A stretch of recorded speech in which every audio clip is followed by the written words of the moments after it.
So again, let's engage in an analytical meditation.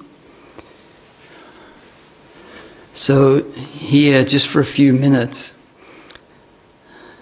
I'd like you to analyse or to recollect or check, what is the main point that I've been trying to communicate this morning. So here, this is not a memory test or whatever. It's basically looking at your own mind and checking or seeing what understanding, what point do you think that I've been making this morning? And so really try to put your finger on what you think it is that I have been communicating this morning. So let's just spend a couple of minutes seeing what that is for you. What is that? So let's see if we can clarify for ourselves what is it that the point that I've been trying to make this morning. How have you heard it? How have you experienced that?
Okay, so what I hope I've done is communicated that even though we are, let's say we are physically in this world and experientially we're in this world emotionally, sensorially, we're in this world, but our mental state is key. Our mental state is key as to whether the good circumstances that we come across, whether they will give us happiness or whether we will actually experience suffering even from the good circumstances. And the difficult circumstances that we come across, whether we will suffer from that, or even whether we will exaggerate the suffering from the difficult circumstances, or whether even we can have some sort of mental peace and stability and contentment even in the face of difficult circumstances. So all of these different things show that our mind is a key player. In fact, it is the only player in terms of our experience. What happens in our mind is really the only thing that in the end will matter in terms of our experience. Which brings us to the question, part of the question that was asked. So there's two aspects to that question. One of them is that can I have happiness merely by wishing for happiness? Can I have sort of like a golden, happy mind that in all circumstances will generate happiness? Like merely by wishing for happiness, can I have happiness? So to answer that question, we need to look at the circumstances of our experience, and even we can go right down to the moment-to-moment sort of experiential play, the play of our experiences, right down in the finest moment. And in that experience, so let's say, for instance, you walk into this room.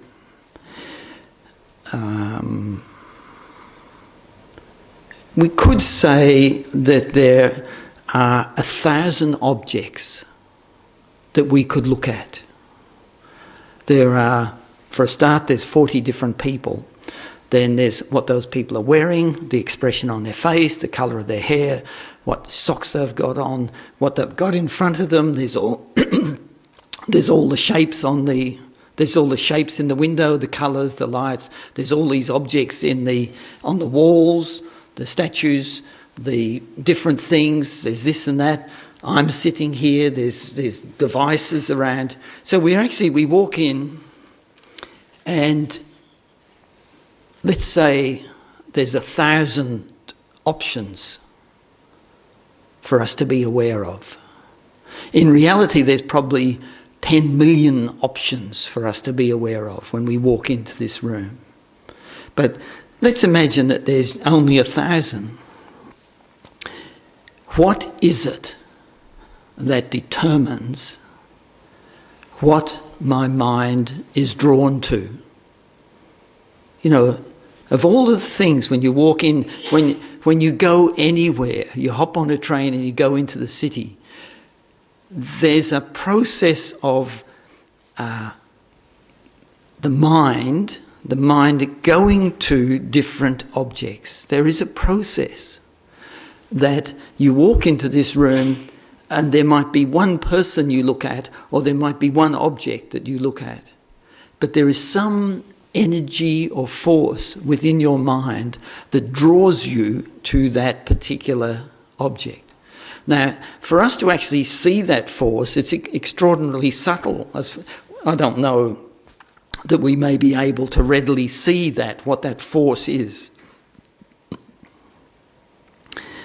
So, from the Buddhist presentation of the mind, what that force is said to be a mental factor or a mental aspect called intention. So there's this sort of part of the mind that when, right now, at this very moment here, whether you're listening to me or you're looking somewhere else or you're thinking of something else or you're thinking of your itchy foot or you're thinking of your stomach or you're thinking of your hair or whatever it is, there's a force, let's call it a force, in your mind that draws you to that experience. Okay, now that's called the mental factor of intention. And so then, on the basis of that, we then have a mental engagement of attention, where we actually hold on to that. And then we generate a feeling, and then we also generate like a discrimination about it. And then, so there's this sort of process occurring. All right, so the key thing is, what is it that draws your mind to that object? Okay, it's called the mental factor of intention, and effectively what that mental factor of intention is karma, the Sanskrit word karma, but let's call it action.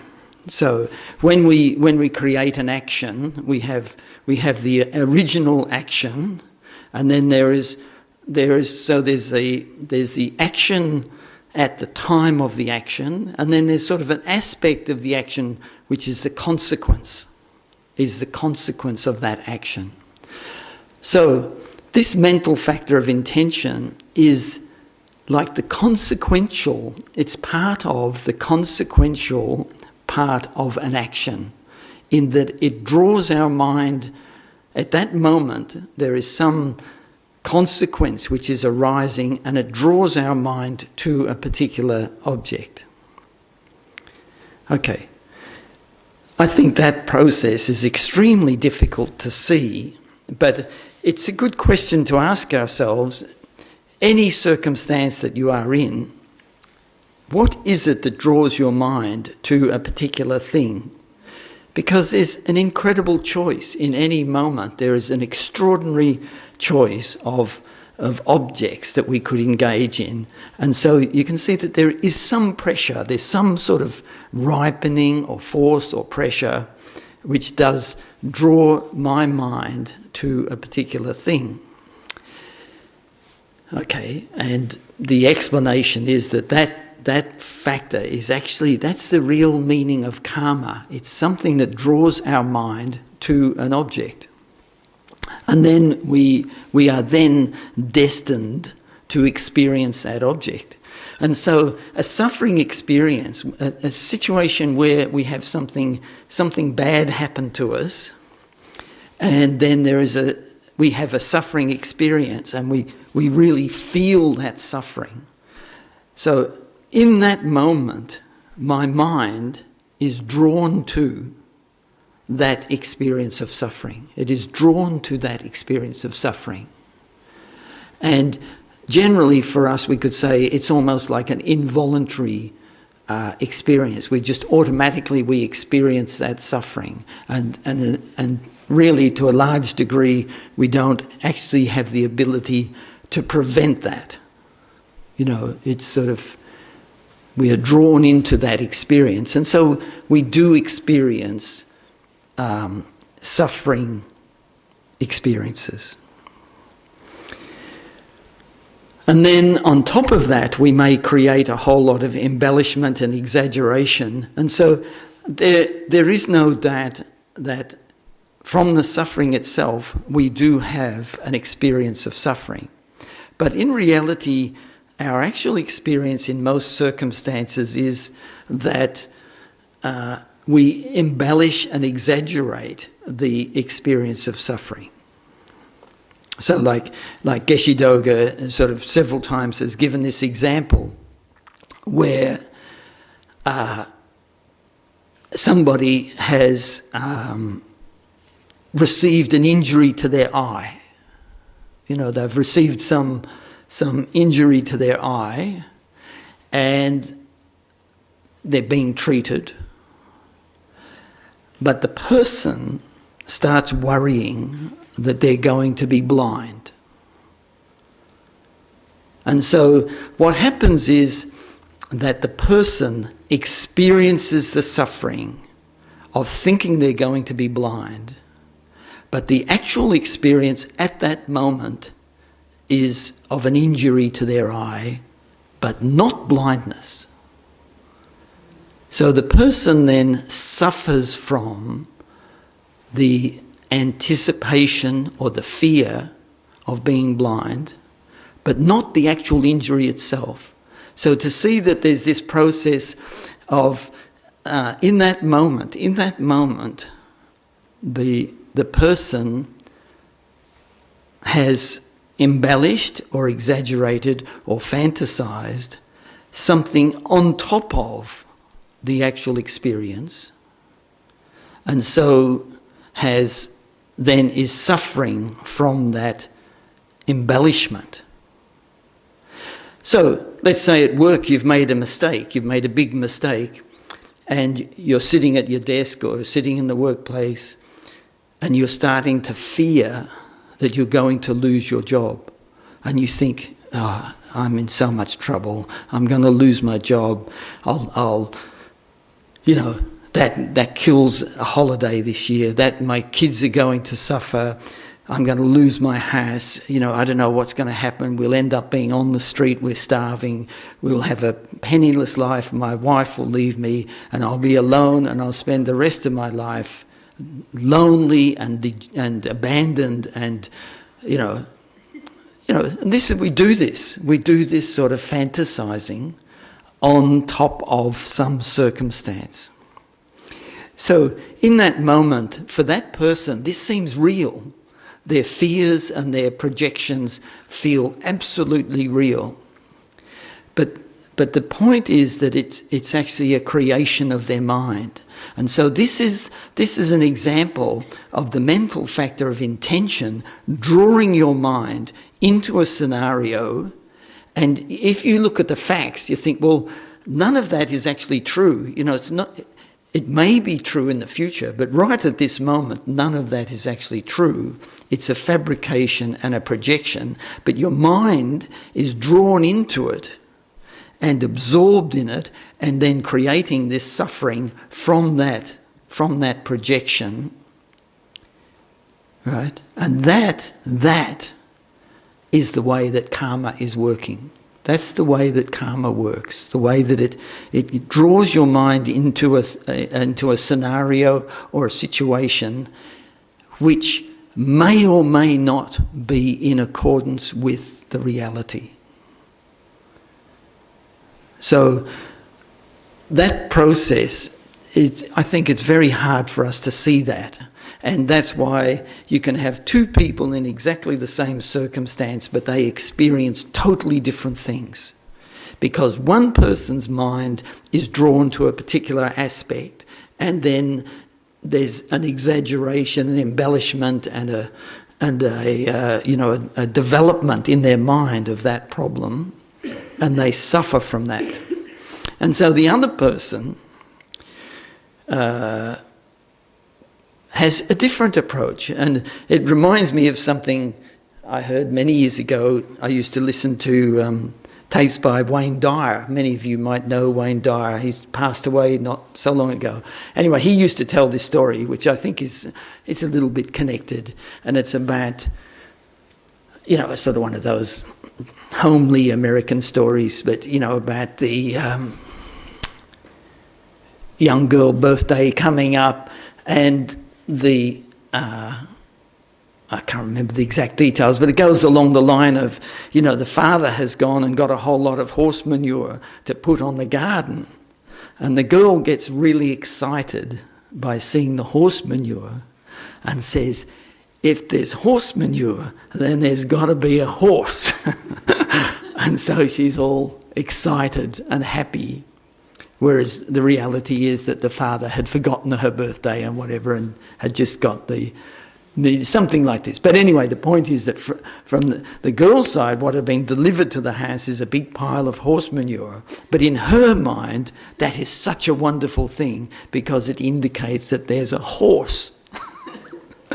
So,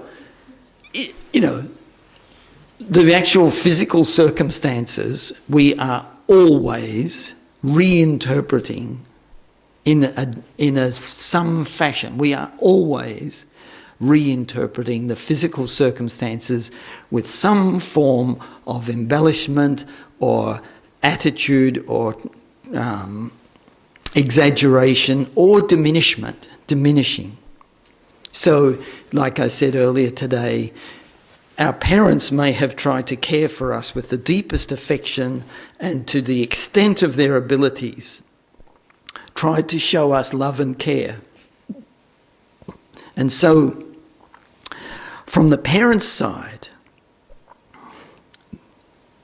nothing but care and affection done to the limits of their wisdom and skill, using all of their wisdom and skill. But I somehow have maintained the ability to see it as suffering, as control or interference or disempowerment or whatever it is that I have enabled my mind and has enabled me to see even that love and affection as something destructive. And again, we can say that this is, again, evidence of the mind's ability through the way it holds an object and then embellishes or diminishes, exaggerates, or disempowers the object, changes the appearance. And so the experience that I have then is unique to me. It's unique to me.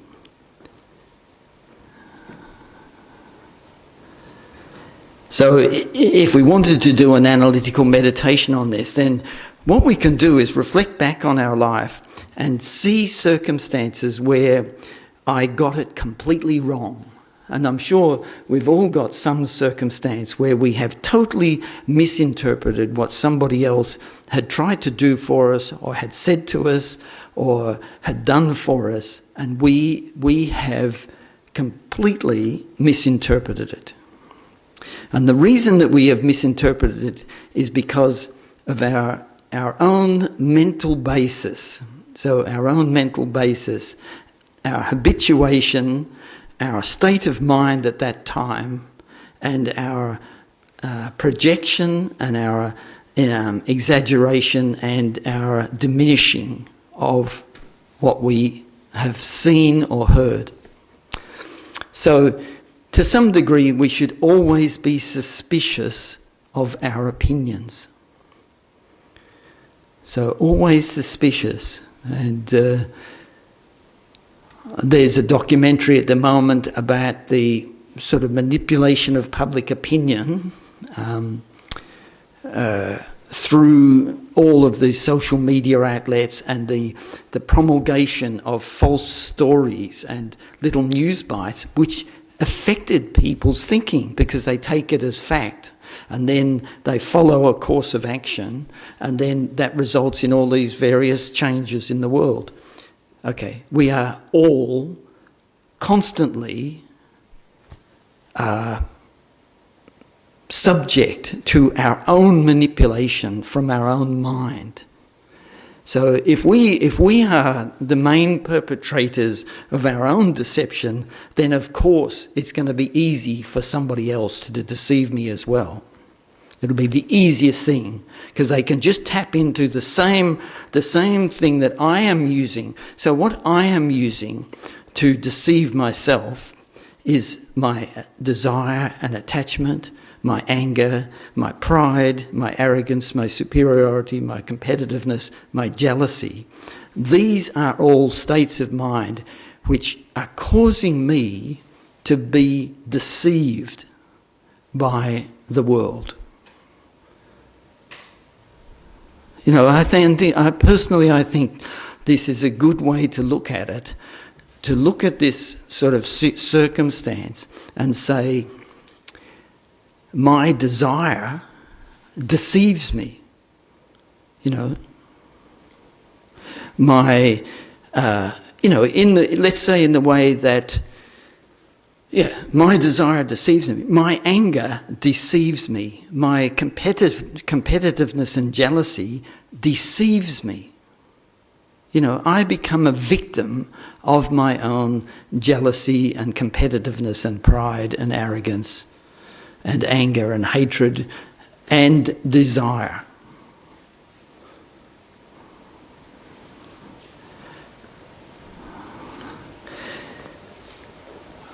So, I